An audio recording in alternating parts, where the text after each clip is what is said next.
L'autre décision que je voulais très rapidement commenter est une décision sur les problématiques de mention express.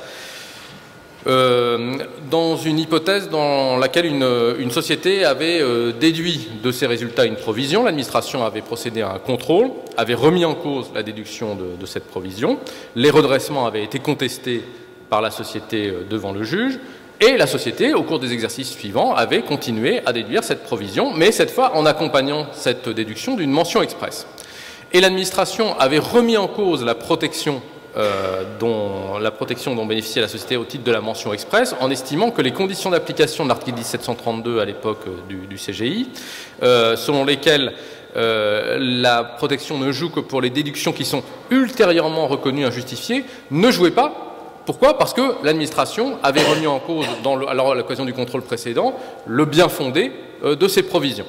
Alors, bien entendu, ce n'est pas l'administration qui fait la loi, et le Conseil d'État, faisant droit à l'argumentaire de la société, a jugé que c'est uniquement lorsque le juge a reconnu ultérieurement injustifié des déductions que la protection de l'article 1732, de la mention express, ne peut plus être invoquée. Ce n'est pas le seul fait que l'administration ait remis en cause des déductions qui peut conduire à cette solution-là. Et donc il a fait droit aux moyens de la société en estimant que la société pouvait bénéficier de la protection de la mention express dans cette hypothèse-là. Donc c'est un cas de figure intéressant.